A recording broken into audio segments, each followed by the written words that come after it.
welcome to this week's episode of Lagnapod. I'm Rob Holbert, your host, along with the roll call here. Let's hear who's here. Ashley Trey. Scott Johnson. Hello, I'm Dale Leash. Brady Petrie. Kyle Hamrick. All right. Well, we're here. We're recording this on Wednesday, the day after Election Day. Obviously, some pretty interesting goings on last night. We have President Trump appears to be coming back into the White House.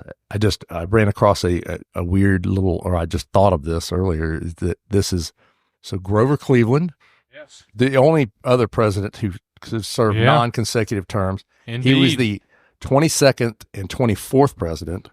Yes. And then that's now correct. Trump was the 45th and will be the 47th. And so there would be almost the same amount of time between that occurrence. Isn't history nuts? That's interesting. It's crazy. Very interesting. So Very interesting. we will be waiting 22 years for this to happen again, I guess. I don't know. We'll see. Yeah, well, it's a pretty good 22 groundhog presidencies. I'm sorry, not 22 years, 22 presidencies. Yes. Anyway, so we have that going on.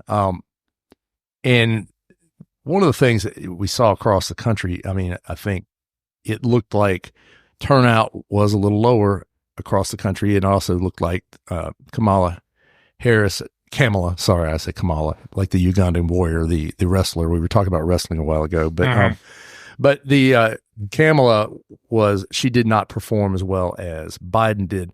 So what were and we had some numbers here locally that kind of bear that out. What were our numbers? Yeah, we got some numbers for the state and for the county, et cetera, or turnout wise. So starting with the state, this year they had 2.25 million votes out of 3.86 million that's registered voters. 2024. This year, Harris got 768,974, and Trump got 1.456 million votes. So all right, roughly double, what Harris got.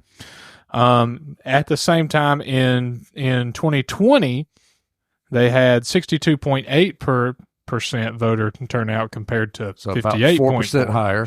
About 4% higher. Trump actually had a little less in that year. He got 1.44 million in 2020, and Biden got 849,000 in 2020. So he got over more than 100,000 more in Alabama alone. Yeah. Trump did a little better, but the Democrats did way worse this time around. So. And then what about Statewide. Mobile County? What did we see? For Mobile County in 2024, we had 71,279 people vote for Harris, 99,981 vote for Trump. But in 2020, we had 79,474 for Biden, so they had more. About 8,000 more. And Trump also had more with 101,243. But our turnout was down in Mobile County, though, right? Turnout was down 54%. Had 54% compared to in 2020. Sorry, my eyes are going cross. I hadn't found the number for Mobile County. I think Mobile was 58. Yeah, it was 58. That's what it was. So it felt like turnout. Having voted in both elections, it felt like turnout was down this year. Just from my own personal feeling. But it was down a little bit, but that didn't really hurt Trump's vote very much compared to what it did to it definitely seemed like the people that would have voted for her were the ones that stayed home. Her vote fell off considerably. So it's interesting. I mean, I think that's what you're seeing across the country to some extent as well. Obviously, we also have new House of Representatives, representative here in District 2, in the District 2 part of our city. The city. And Shomari Figures won. Yes. So that was, he won kind of going away on that one. It wasn't real close. He did win that one. Kyle, you were at the watch party, weren't you? Yes, I was. It was quite the thing. Figures did like a little press gaggle with a bunch of the journalists who were there. There was all kinds of media from out of state. And as we were chatting with him and asking him some questions, the call came in from NBC, and the room just started screaming. And Shomari kissed his wife. He hugged his mom, State Senator Vivian Davis Figures. He hugged them both, and then he turned back around to the lights and cameras and said, all right, we're going to start it all over from the top. Yeah. And went into the work he plans to do and all the things that still have to be done. It was an electric experience at the Figures camp. Brady, you were at the Dobson camp. Were they surprised by the results, or do you think they knew the whole night? I think they knew the whole night, just based off of my gut reaction. Because when Caroline got there a little after 7 when it was supposed to start, and she and her team kind of hunkered down in a room away from everybody else, and we didn't see her for the rest of the night until she came out for her concession speech. And about probably around the 9:30 mark-ish is where a lot of people started to leave, and I'd say 2/3 of the people that were there at the beginning had left by the time Caroline took the stage. So I definitely think that, their body language wasn't great the entire night, and I think they kind of knew going into it that this is where it was headed. So there were signals of this. You had a poll coming out over the summer that put Shomari about 12 ahead, which I think he ended up being about 10% up in the vote. Yeah. So he won by about 10% of the vote, which is that's pretty significant. And I think the difference in the district is not 10%. It's much closer than that it's 5. Yeah. So he actually outperformed the difference, the racial difference, I would say. So obviously he had some support it didn't fall strictly on racial lines in terms of vote. So he had some support there that was a little stronger than just the way it was divided. Right. And Caroline did very well in the rural areas and everything. And I think had she done much better in Montgomery, which was very early to report, I think you would have seen a lot more enthusiasm for him. But Shomari, I don't have the numbers in front of me, but I know Shomari did very well in Montgomery early on. I think that kind of doomed any hope that Caroline had. Reporting, speaking of the numbers coming in, I'm all over that. So what, you guys were all in rooms full of journalists last night. What was the overall feeling about Mobile County's where are numbers the votes being delivered? Where are they? One reporter I spoke to said, "quote What the hell is going on?" Yeah, it seems like that every year. Every election, we're always the last to report, and it's got to be on purpose. Is it the probate court? Is it Don Davis? It is, and he's the holdup on this, or what is the issue? Yeah. Sorry, he's retiring, so so hopefully maybe we'll get a different outcome next time. I don't know what it is. I don't know whether it's the size of the county or what, but we're always the last to report. And I have no idea why. Our local treasurer, Bob Grip, who always had the Bob always had the early numbers, and they're not doing that anymore. No.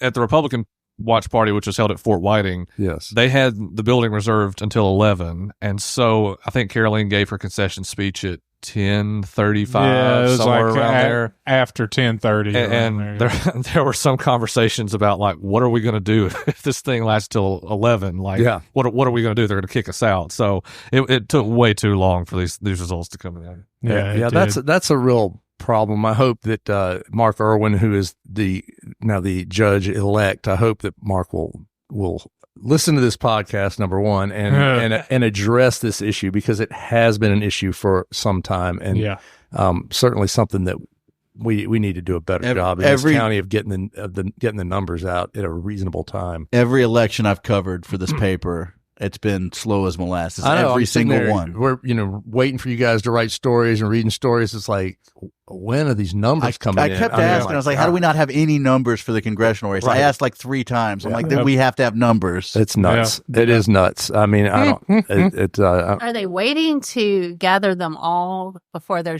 doing it by precinct by precinct? From what I've gathered, it's just like a massive dump of votes that they're just pushing out. They wait for all of them to come in, and from what I gathered, because I was constantly checking the probate court's website, it felt like they just uploaded them in increment, thirds of increments. 33%, and then 70% came in, and it was just 20 precincts at first. It was the first dump, and then it jumped up to 51, and then it was about 10:30 when the rest of them came in, and that's it's when we found out. Ashley Long. This is another race. Ashley Long won the circuit clerk. Yes. Race. Sitting at that, what was it, 77% for about 2 hours, it looked like a close race. It looked like it was 52 to 48. Is that right? Yeah, that's what it was. So, and she was running against. Oh, that's right. It looked like it was pretty tight for a while. Yeah. So it was like kind of like, wow, where is this going? And then right about 10:30, it just dumped the remaining 20 plus precincts, and it was she jumped up to 57. Well, I would love to know what they're doing in other counties that is different than what we're doing in our county, because it definitely is. We certainly lag, and I think y'all talked to some people at the AP who covered the whole state who were like, Mobile's the last one. There was a journalist from the AP who was sitting at the same table as I was at the Figures campaign, and she turns to me, she's like, "Where's Mobile County?" And I'm like, "Well, your guess is as good as mine." Fortunately, the crab dip at the Battle House is a lifesaver. There you go. And was the sustenance that I needed to get through while we counted votes at a glacial pace. There you go. Or with some Mardi Gras beads or something. I was struck also yesterday, I guess, we had by just the number of, when we go through and you look at all the judges' races and nobody faces any opposition. Yep. It is just amazing. All the judges, you're just like, well, that's the only person to vote for. Lifetime appointment. It really is a lifetime Supreme appointment. Court of Mobile. I mean, and in most cases, they'll do it in a situation where judge will get old and retire, but they'll retire like in the middle of their term. So then somebody gets appointed by the governor, and then that person just is the judge. They typically do that. I mean, it's not. What did I say? Sometimes, they do that most of the time. I apologize, most, if not all. Baldwin the time. also had no local contest in their judgeship. I mean, I can explain that. It's not a good explanation, but I mean, people who were attorneys are afraid to run against sitting judges. I mean, that's what they've always said. That's it, right? It is always, because then if you lose, you can't practice in front of that judge. That's the argument I've heard over and over. Which kind of seems childish of the judge to like hold that against you. It is the fear is that if that's the idea, and probably a violation of the judicial ethics. But I mean, if threats are actually occurring, yes, and I don't know that any of it. Look, I mean, I think by and large we have some very good judges in our county. Baldwin County has some horrible judges, but none of that's not the point. Baldwin has some absolutely atrocious judges. An election is about choices, and we have none. But yes, I mean, it is just amazing to me that nobody runs against these guys. Anyway, I wonder who won the constable position. I don't know. All 67,000 of them. There was not even a name on my ballot. I wrote in Brady Petrie. I almost wrote Rob in for constable. I think I know several people who got votes. My wife also wrote me in for a constable. I'm not ready to call the race at this time, though. So check back in later. I know a guy here in town who became a constable. Basically, we wrote a story on him, right? He basically went and voted, and there was no name, and he called a bunch of his friends and said, "Hey, vote for me." That's an unpaid position, right? Yes, it is. Yeah. You can basically. Well, then I'm calling the race. There's some fees and things like that you're allowed to charge, but you get a badge, and you don't get a car. I've seen a constable car. You can put a sticker on your car. You don't get you have to pay for all of it. Yeah, you got to pay for the car. You got to pay for your car and your gun and your constable outfit. Do I have the ability to turn my lights on and run red lights like some cops? Then by all means, sign me up. We're about to get letters, but you basically get to play. You get elected to play cop. You can be work funerals. Work funerals. You can do crossing stuff, crossing guard stuff. I mean, so Brady, you may have a little moonlighting in your future. We'll see.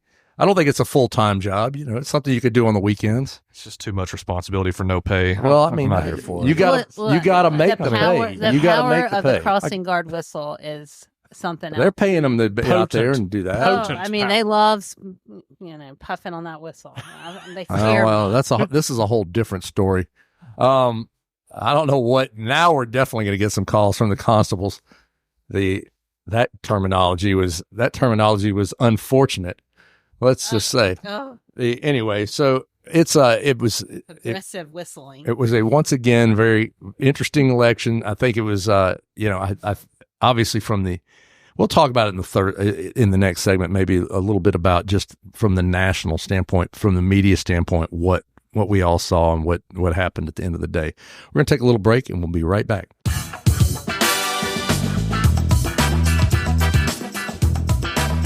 we're back with Tommy Hicks. We're going to talk a little bit about sports. Tommy, I was out of the South game this last week, and when I left, things were under control. And I felt like we can go have a little dinner. Yep. This is done. We'll watch it on TV somewhere. And everything fell apart. What happened? Good work, Rob. I know. I feel like I let them down. You did. I let them down. I think I'm taking the blame. well, good. They need some. Coach isn't taking the blame. I'm taking the blame. They need somebody to blame on that. He's getting paid a lot more than me. He should take the blame. They went, what was it, 3 quarters when you take the second half from the previous game and the third quarter of this game, so second half points. They were 51-0 at one point, and then they gave up 20 points in the fourth quarter and didn't score and lost by 4 to Georgia Southern, which is a game they really needed to get. Now they are faced with 3 games remaining. They're off this week, which is good for them. They can heal up and maybe. Yeah. Certainly, it's big because Gio Lopez got hurt late in the game, probably a concussion, so he'll have to go through the protocol, and that will give him an extra week. And they believe that he will be cleared and back and ready to go because they play the number 1 team in the West, Louisiana, at Louisiana next Saturday. Then they go to Southern Miss, which is struggling really badly this year, but then their final game is at home against Texas State on Friday after Thanksgiving.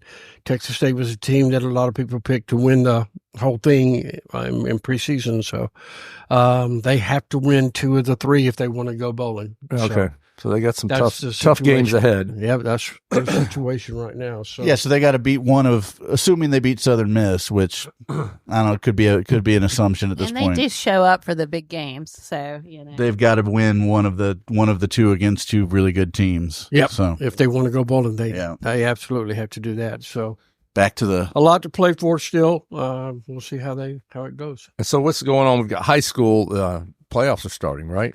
Playoffs start this week. They're starting early. And they're starting playoffs. Nobody will ever forget that. No, best Jim Moore quote of all time. Because of the impending weather, some of the games have been moved to Thursday, as we know it on Wednesday afternoon. Yes. It looks like the hurricane is going to move over toward Louisiana. Yeah, it looked like it moved again, so that the projection moved. Yeah, and they're basically claiming it's going to be me too. It's going to be a rainmaker. Yes, but it's basically supposed to be 40-mile-an-hour winds by the time it hits. So that's not anything. That's nothing we haven't seen before. It's pretty standard. Yeah, that's not a big deal. But if you're following playoffs, Saraland, Mary Montgomery, St. Michael, and Bayside. Bayside was a recent addition to the list today. We'll play Thursday games. So will Fairhope, but Fairhope is at Hoover. But the others are all home games that'll be on Thursday. And then for Friday, we have our playoff home games. Would be Baker's playing Hewitt-Trussville. Spanish Florida's playing Benjamin Russell. Williamson is playing Northside. Viger is playing Sipsey Valley. Sipsey Valley, yes. And then the rest of our teams are on the road on Friday. What's interesting is I think the Mobile County Public School System wanted to move all of the games with their teams to Thursday, but there's an AHSAA rule that both teams have to agree to move the date of a game. And in Williamson and Viger case in particular, what I've been told is those teams said, no, we don't want to move the game. We'll see you Friday. They want to play in a rainstorm. They want to play on the rainstorm, I guess. Not important, but Sipsey Valley sounds like something a white woman would call her like wine drinking club. Like, welcome to Sipsey Valley. Sound like a brand. I'd love Sipsey Valley cab. So one of my fantasy football leagues, we are required by the rules of the fantasy football league to have your team come from some small town in Alabama. And so there's a Sipsey this year, the Sipsey Tipsies. The Sipsey Tipsies. I heard Trussville, and a couple of years back, somebody was the Trussville Trusses. Nice. Yeah, there's some of those things. There's better names. Don't let them get a hold of semen. It's been there. There are many. They're slap out. It is. They've all been over the some many great years. names. Yeah. Over the many years, they've all been graced by a football team from the league. But anyway, that's not really important to the vast majority of listeners. But yes, what else we got going on? We got basketball starting up. Yeah, college basketball started. The South Alabama men lost their for opening game Monday night at home against Central Michigan. To give them some credit, I mean, they were down 22 at one point in the second half, and they were down 16 with 5 minutes to go. Made it a 2-point game with 11 seconds, but then you've got a foul and Charged back, but didn't make it. Made their free throws, and that was pretty much it. The South Alabama women won their game. Mobile men started the season with a win, and the Mobile women are 1-1. Spring Hill will open their season up this week and next week for the men and women. But high school basketball, McGill's got a big tournament. They always have a tip-off tournament. It'll be Thursday, Friday, and Saturday at the CYO and at the Porter Center gym on campus. Portier. I moved here. I have to learn. That's okay. I always thought it was, Gaucher. I don't see how you get Gaucher out of that spelling, but that's what we do. That's another story. That's a whole different story. But we have all that going on. Flag football's going on. We got a bunch of teams that are still alive in that, and Daphne and Alma Bryant both won big games this week. So is this the weekend or the week that they're going to start selecting in the college playoffs? Is that? Yes, yeah, that happened last night. It came out last no night. one should know that, but during all the election stuff, it got lost. So what was the outcome? Oregon's won. Does anybody know?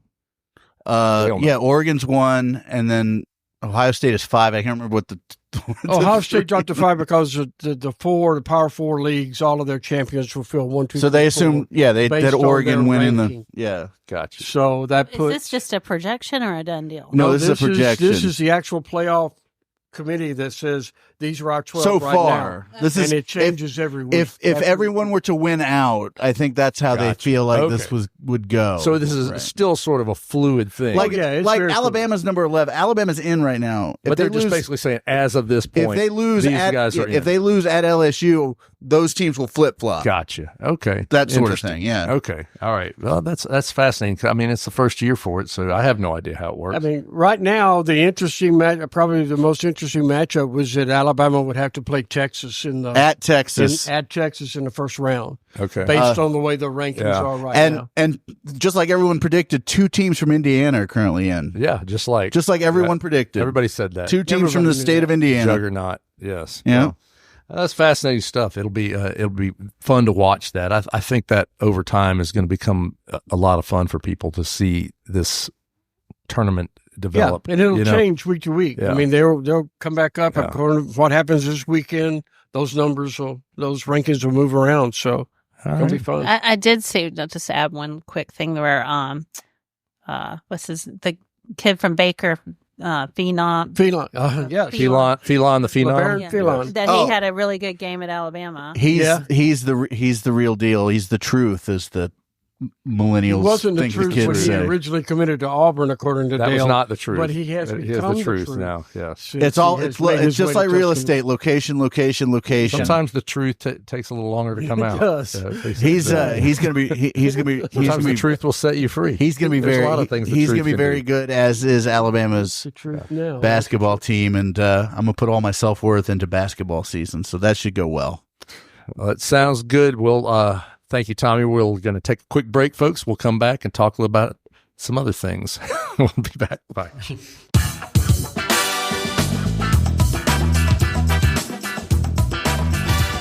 And we are back. Let's move back into our discussion about the election last night. And I know one of the big issues people have. I mean, obviously, we were told prior to this election that it was tight. It was, the polling showed in the swing states that Kamala was ahead in some, and Trump was ahead in others. But none of that was borne out, really. I mean, it didn't. He looks like he's going to sweep all those states.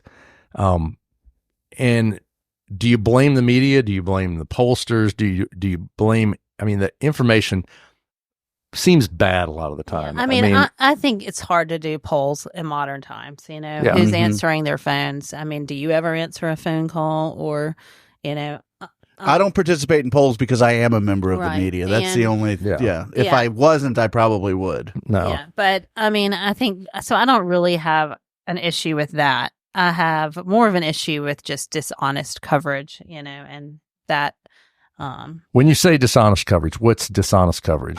Okay, and I'm not trying to take a side here or anything. I mean, it's just this is our business, and it has just been very disheartening to me to see professionals in our business kind of distort the truth. I mean, even if you hate Donald Trump, he did not call for the assassination of Liz Cheney. I mean, in those terms. Right. And yet that was the headline of it. I mean, and that's not fair.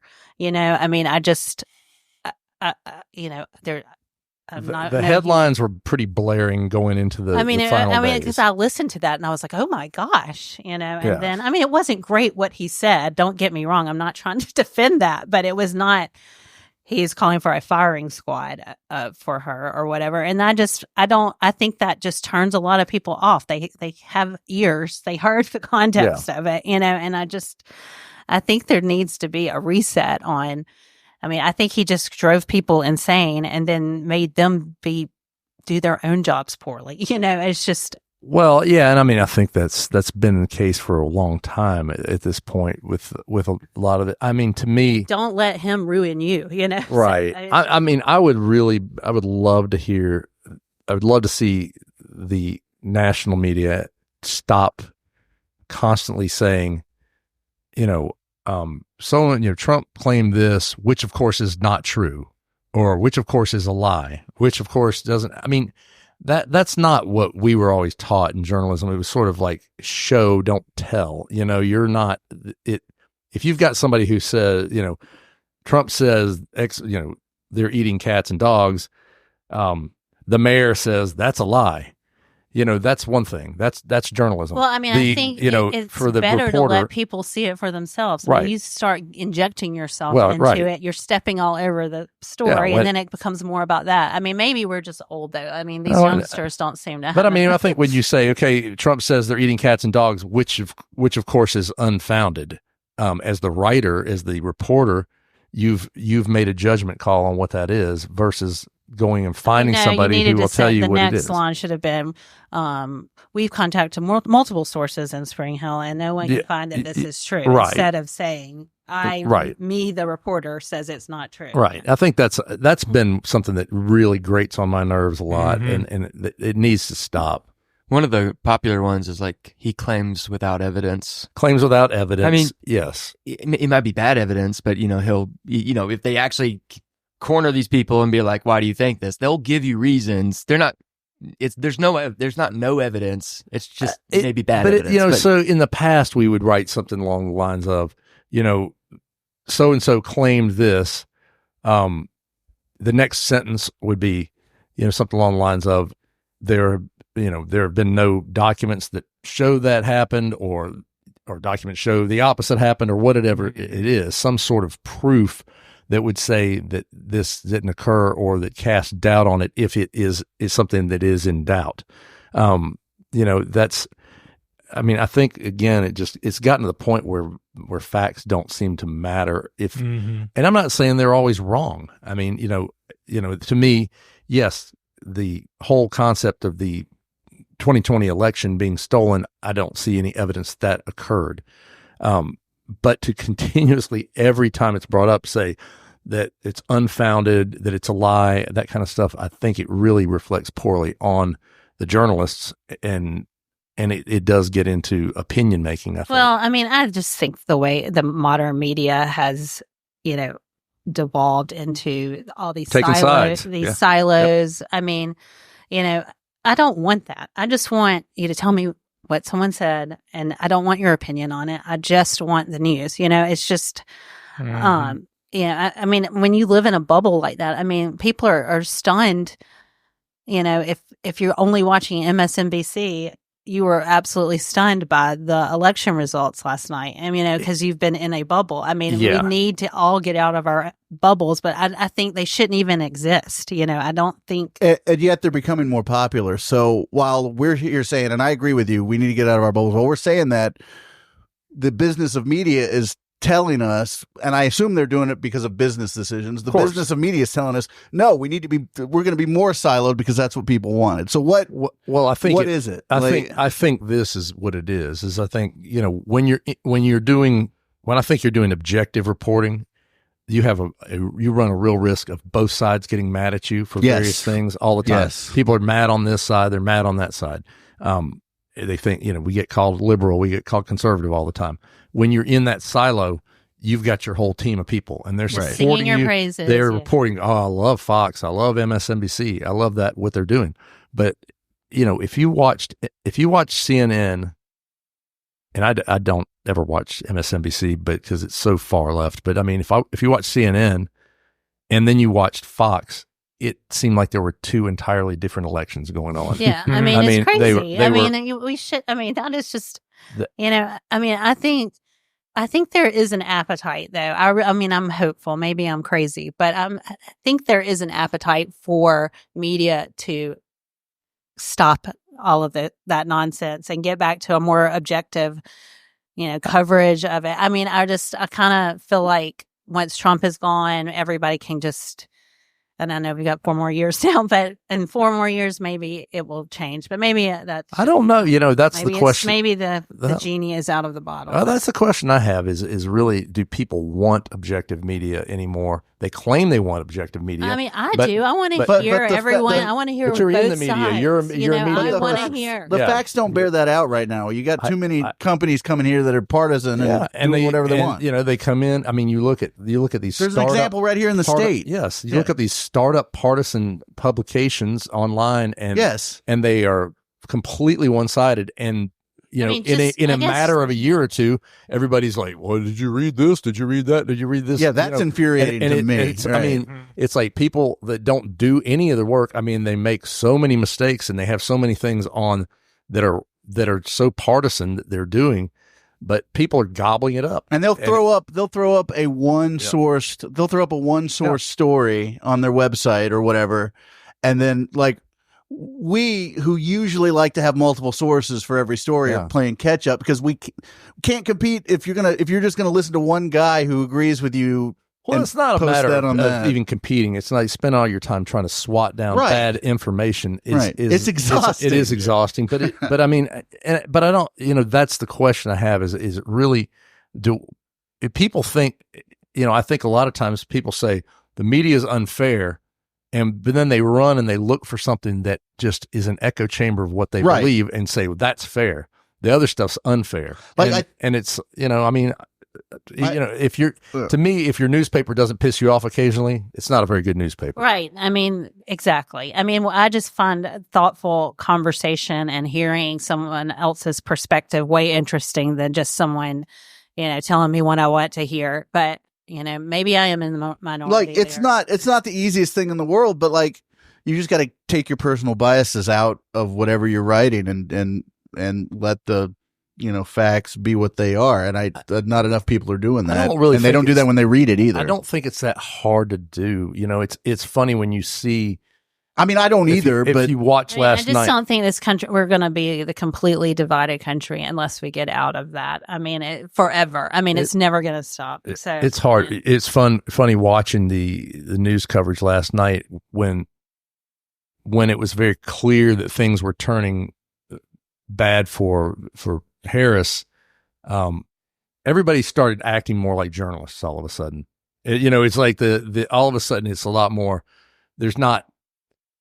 I mean, I know some will probably describe it as they had long faces, whatever. I don't think so. I think everybody just got more somber and was like, well, this is what's happening and this is what's going on. And the reporting kind of all of a sudden seemed more mainstream reporting versus what had been going on before the election, which seemed a lot more cheerleadery and, let's report these very fringe things that seem to be in her favor versus his favor. The one organization where I'll push back on you a little bit on that is if you were following the New York Times. I wasn't. And their needle coverage. It was really their reporters were just straight up telling you what was what, and I appreciated that. Yeah, I mean, I think that I know that they're a bugaboo for the everybody hates everybody on the right hates them, but they're really good. I think so too. I mean, I listen to the Daily all the time, and there's been some fantastic stuff. There's on a reason on this. They're the reason they're the best newspaper in the country. They are fantastic, and I did look at the Needle thing, which was interesting, but I think it is really incumbent upon a lot of, I particularly on television news. I'm sorry, I know we're print, but particularly on cable television news, the 24-hour stuff, the 24-hour stuff, they've got to really revamp it. But again, if the money keeps coming in, it may just become irrelevant. If the money keeps coming in, they'll do it as long as they're getting money for it. I just think you'll find younger audiences seeking out something different on. Well, they do. Yeah, or just in the 24-hour social media space. It'll just be a different medium. Look, I mean, the numbers of people actually watching the news, watching those broadcasts, is minuscule compared to the number of people in the country. Right. They are not reaching anywhere near even a quarter of the people in the country on a routine basis. It is, but what they are doing is just making a lot of money for those companies, and it's going to be tough for that to change if you're making money. And it's a big deal to say, okay, we have over the last 15, 20 years have carved out this audience, and now what we're going to do is say to this audience, we're going to start just doing news straight down the middle. And I mean, look at what happened to the Washington Post when they canceled the endorsement. Yeah. They lost 200. I totally agree with that call. I don't think newspapers should make endorsements, but the timing of it was not. You can't do that days before I agree with you, but you can't do that days before the election. That call should be made 6 months ago. The day you purchase the paper. Well, it should be made the day or the day after that last election that you do it. Because you say, okay, this is the last one. That's the last one we did. We're not doing that anymore. Because you do it 6 days before the election, you're going to piss people off. I mean, especially when you endorse other things. Yes. Other races. Yeah. And I mean, what they did was angered a bunch of Kamala Harris supporters and lost 250,000 subscriptions. So that shows you Jeff Bezos can probably shoulder that. He can afford that, but it's just, but I think it is indicative of the fear factor that when you've become partisan media, I mean, if we did something that caused us to lose a quarter of our subscriptions, that would be bad. It would be terrible. But it would be, I don't think, since we try to report down the middle, we don't have anything where we feel like, oh gosh, if we report on this side of things, we're going to lose that, or we're going to have that. But I think when people expect you to be in their wheelhouse, on their team, and expect an endorsement for your candidate, and then they quash it at the end, and you lose all that money. So it's different for us, and I can tell that by the reaction of people that I meet or who I've written stories about in the past and that have maybe not been so glowing. If I come back and see them, most of the time they're not shutting me down or screaming in my face. They're like, "Oh, it's nice to see you," and they'll help me out with whatever I need as far as stories go. That's not always the case, but it is most the case. I think people respect that here. Yeah, I mean, and that's all I'm saying that we need on the national level. Sure, we do. Just a bunch of lagniaps. Yeah, yes. Yeah. We need to take over the national media. I mean, I hope we have firmly established with our readers and we'll go after anybody and everybody. Yeah, if they're doing, that's what you're supposed to do. Don't care what party you're in or who you are or any of that stuff. And even if you hate someone's guts, you need to be fair to them. We don't even care if you've advertised with us. Yes. We are going to do the story, so it is just the way it is. I mean, so just to see people. My take might be different with advertising. I don't know. No, just to see people in our industry not adhering to those, ethics. It's just disappointing, is all. It is, and even if you agree with them and can't stand the person or whatever, you can't do that. You ruin your own reputation. Yeah. Well, and I think that's a big part of what has come out of this. I don't know. I'm cynical about it. I don't think there'll be any big changes. I think it's just everybody's got their they've got their I think group. there'll probably be one day of, well, maybe we need to look and all of that, and then it'll just be right back to whatever. It just makes you wonder about all the damage that has to be done before we hit the reckoning point. Yes. Well, I mean, I think the first thing you have to do when you do something like that is find somebody to run it who is actually down the middle and is not political. And that's the hard part. And you have to let them have the reins to do it. And that doesn't really work. I mean, I think when you look over at CNN, when they tried to, when Chris Licht came in, not that I don't think that he's particularly unpartisan, but he came in and tried to tone down a lot of that left wing stuff. And, how long did he last there? Right. Not very long. Right, So, very long. Yeah. so I mean, look, money talks. yes, it does. Anyway, well, it's we'll try to keep that Well, don't light worry. of journalism shining here. We will. As soon as we get through taking over global media, we'll be back next week. Global media.